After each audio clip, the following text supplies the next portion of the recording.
This is the Elite Gaming Channel 20K Age of Empires 4 tournament. A battle continues between two generals to progress to the quarterfinals. Let's find out how it goes.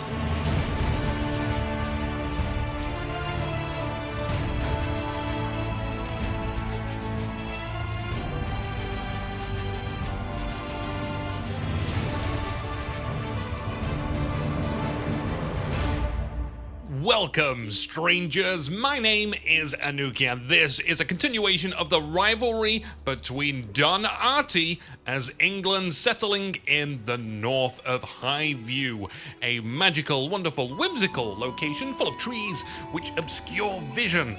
It makes the job of a scout kind of difficult. Opposing them all the way in the south is Lucifron, this time as France. Let's have a look at the civilization breakdown between the two. And there's much to unpack, as you know, all civilizations have a lot going on. But let's just unpack what is important, particularly with France at the moment, as many generals have chosen France already. The faster villager production is exceptionally good for economy, in addition to cheaper economic technologies. This, coupled with the stronger Royal Knights with their chivalry upgrade allowing them to heal passively, makes for radical raiding capabilities. And Don Artie is going to have to bring forth their solution. And looking at the matches prior to this stage, and you know, in the tournament and outside of the tournament as well, it's not all doom and gloom. And we have to remember, it's still quite early days. Age of Empires 4 hasn't even been out a month. And it's very flattering that people will think that I or anyone knows everything at this point in time, or have the ability to execute tactics and strategies at an excellent level that's within the realms of possibilities for the best humans among us. Yeah, is France strong? Yes. Are they unbeatable? Definitely not. Have we explored all the options? Nowhere near. Age of Empires 4 is still a little baby right now. We're currently in the stage where people, it's kind of a weird time, but people are being labeled wallers for building a simple yet effective palisade wall to prevent early raiding on maps like Hill and Dale. And one might kind of ask to another, if a palisade wall is giving someone so much trouble, then just a reminder, you can get a battering ram and knock through them really easy. But what I find pretty spectacular, this is like a nice thing, a good thing, especially in the final 16, is everyone is approaching this game differently. But a fair warning, speaking as someone who has dabbled in game design and is involved in the game industry, everyone wants their way of playing to work better than someone else's. It's a confusing time for sure, but it is an interesting time where many questions arise, not all answers are on the paper, and we don't even know which ones are feasible. So there's a lot to try. And speaking of trying, whilst our generals build up, we have a school of cavalry going down to... No surprise there. And a council hall for Don Artie. If you'd like to try your hands at competitive Age of Empires, why not check out the EGC Discord? You can do so by checking the video description. The links will be in there.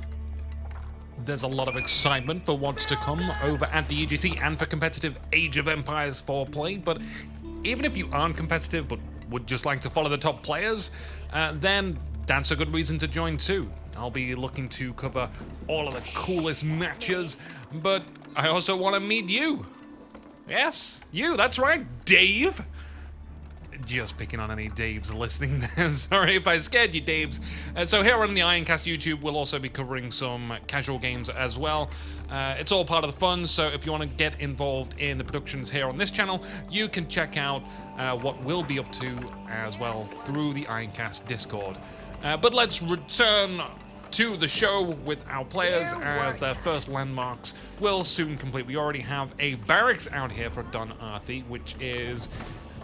Again, it's kind of the thing of building spears against the knights, which won't be coming out just yet, like a couple of minutes when the School of Cavalry is finished, and we'll build their first knights, and after about 5 or 6, they'll be looking to get the chivalry upgrade, which starts to heal them, and then in those knights run, trying to find miners and woodworkers, anyone that's just on the outer bounds of Don Artie's village to try and claim their life and destroy that early economy, allowing the knights to then pop out, heal up, and do the same thing all over again. Spears and longbow have been shown to hold ground against France. Sadly, though, for Don Artie here on high view, there's no good jokes to just wall off and hinder raids.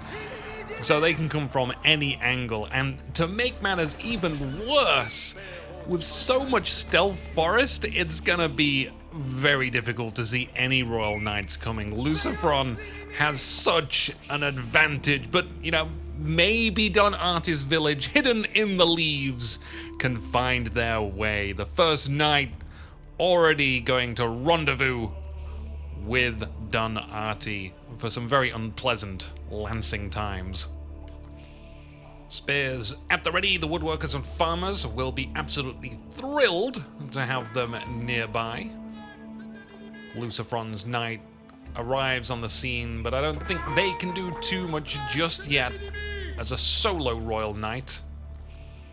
2 barracks and a council hall, solid setup for gathering a party of defenders before venturing forth.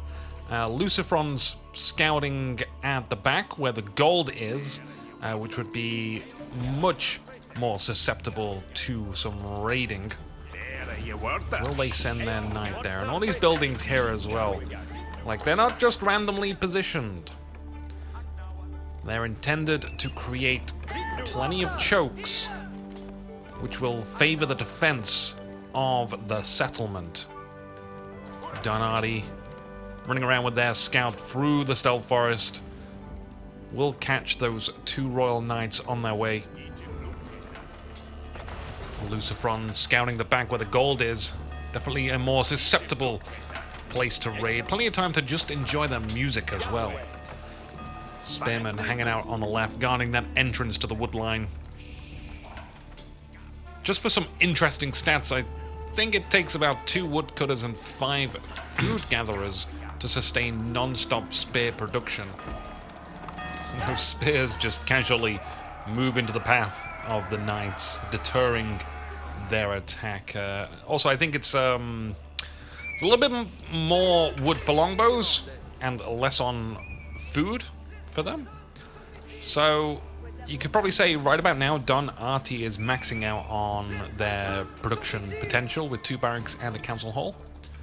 We also see an archery range, 2 archery rangers, and a blacksmith out for Lucifron. So they're going to pair those knights with the classic archers, as the archers are the ones which really get rid of the spearmen, and once the spearmen are down, the royal knights can go in and be super strong. And this is where the struggle is, and I've seen this one so far, by the way, early on. England do have access to an early man-at-arms, but in the feudal age, as the knights go straight into that gold line, touching on a point that I just was about to make, the man-at-arms have 3 armor, but the biggest thing is they don't take an extra 5 damage like spearmen do against enemy archers. So we're talking 8 less damage in the feudal age per hit from an archer, which is quite significant, but it may sound easy, like, oh, let's just mix in some men-at-arms so they can soak up some damage, but unfortunately, men-at-arms are quite costly, and trying to field the numbers you need will be hard, especially when you need gold as the resource, and gold being that often contested resource to be raided, as we are already witnessing here. Lots and lots of spearmen for Don Artie. But where are they heading? Not so much longbows either right now, so they've really been investing heavy on the spearmen. Out they move, so will they be looking to get an early battering ram out and knock down some buildings? Archers will meet them in the middle of the field.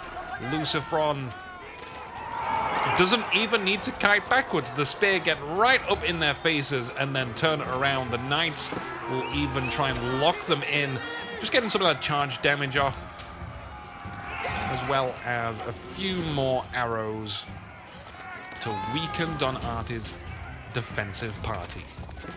And it's not ideal. It's a needless waste of life as they scurry. And I'm not even sure if they're scurrying back to safety, considering that those archers could disturb the villagers' duties to the kingdom. Almost all of the defenders have lost their life. There's a few longbow loitering outside the council hall. Lucifron calling off the attack for now, but I think they're just going to shift over to the northeast side of the village. All the woodcutters have moved from their post, and I like what Artie's done here. They'll just put them to work on another forest whilst this campaign is underway. And they urgently need wood for a fresh batch of recruits, but with the amount of French archers under Lucifron's command, will Artie just try and get more longbows, or is it going to be more spear that will lose their life? Again, though, I really feel like men-at-arms are kind of a softer solution, just to try and make those archers hurt less. But then again, maybe just sinking it into having lots more longbow and defeating the enemy archers with superior archers is also the way to go. Those longbows will eventually succumb to the Royal Knights as they build up greater and greater in numbers. At least that network of castles bonus will give Lucifron pause for thought on how to approach. Fighting longbows with that attack speed bonus isn't desirable. Whilst they have their army patrolling around, looking threatening, they can safely expand and focus on growing their economy, putting them further ahead. Artie getting some more farms at the back, shifting a lot of their villagers right there at the back. And they potentially could do a little bit of walling between those forests there. And it would mean that the only way that Lucifron could attack would be that northeast or, largely eastern side of Artie's base. It really doesn't cost much wood either. It's quite surprising.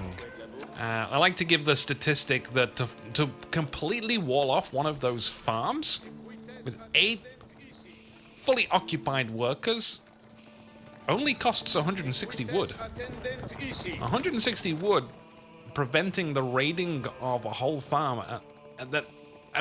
Here's some more numbers for you. The farm itself, if you have 8 workers on, will give you a minimal of 400 food a minute. With upgrades, that will go closer to 500.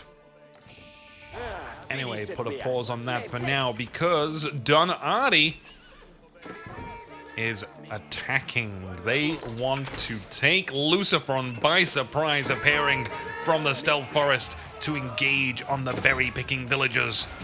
The spears will move back because it looks like Lucifron is leading their raiding party into their villages, and there's nothing to protect them.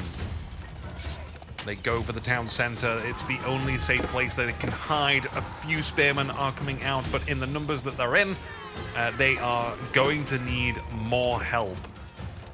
And that help is on its way. But this is extremely disruptive. That Royal Knight is the only one that's left. They're going to strike down a farmer as the woodcutters return to work. You think fast food workers have it tough. None of them have to worry about cavalry busting down the doors and then their boss shouting at them to take cover, only to demand they return to work a minute later. Also, a big thank you to fast food workers out there. Thank you for all the food you've made me, and for the people watching. It's nice to have a bit of takeaway food whilst we watch some videos and some fantastic games. Small battles, starting again with Artie retreating. They'll get away this time. They even have a sheep companion with them. Artie's village hasn't been able to grow all too much, for obvious reasons. 72 population to about Lucifron's 90 and rising. Artie just situating themselves in the middle of the map. I mean, I suppose try and keep the fighting away from your base, but it's whether Lucifron wants to engage on these terms. They're the one that's been dictating this match, and it's here with what Artie is doing. I like to think of these games as a conversation. Artie kind of butted in now. You know, all Lucifron has wanted to do is raid, but with Artie putting their army here, they can force Lucifron to pull back and have to defend their villagers each time they move in like they're doing now. Artie mobilizing their forces. The longbows will be much more effective at killing villagers than the French archers. The Royal Knights see the rallying of the soldiers. And this is an excellent military rally raid line to put down. Oh, we have a wall here. Lucifron thinking ahead. Still, the longbows are able to get over there. I'm just picking off a few villagers. Nothing of too much significance there. Now, the armies are going to meet in the stealth forest where vision is super low. The spears manage to get hold of some of the Royal Knights. They're struggling to locate where the longbow are as they move around the spears. The longbow focusing on the enemy archers. Bonfires are being placed down, but again, Artie has to retreat. Lucifron just outnumbers them significantly. Their archers are able to deal more damage. Sound the trumpet to retreat. Might as well make it a national anthem at this point. Falling back to the outskirts of the settlement. But there's no protections here. No town center, no outposts, no walls. They could use the buildings as choke points, but Lucifron's archers will fire over the buildings. There's no advantage here than there was in the stealth forests. They're going to stand their ground here, though, quite literally with the spears to protect them from the knights. Significant losses for Artie. Lucifron pulling back, regrouping a little before deciding on what to do next. Back into the forest, we've got battering rams being constructed. Out of sight, but not out of mind. And the Royal Knights healing up as well. More berry acquisition for Lucifron. Their economy grows ever stronger. Their unit production is still pumping out and rallied to where the battering rams are as Artie tries to compose himself for this very important defense. And here they come. The battering rams wheels slowly turning. There's a lot of pressure, not just from this match, but these generals have been fighting enemies all night. The battering rams going for the barracks to cut off the unit production. I think anyone stepping outside of that barracks is going to have a very happy time right now. The archers take position behind the blacksmith. The spears moving through the very narrow corridors to burn the battering rams. That's what they need. But the barracks is gonna burn down unless they tap it again. The longbows trying to hit the archers. Got to commend their effort. The palings are down, but the Royal Knights are already in melee range. Battering ram shifting over to the town center. Artie and their army is depleting. The villagers will take up arms just to try and fend off those battering rams. Taking some archer fire as they hop back into the town center. There's not much else for Artie to do as Lucifron sacks the village. And the white flag is raised. England has been defeated and their general Artie lays slain. Congratulations to Lucifron7, who will move on to the quarterfinals of the EGC 20K tournament. There's no time for analysis. There's so many games to cover. So I'll hope you rally under my command and join me over there. Let's go!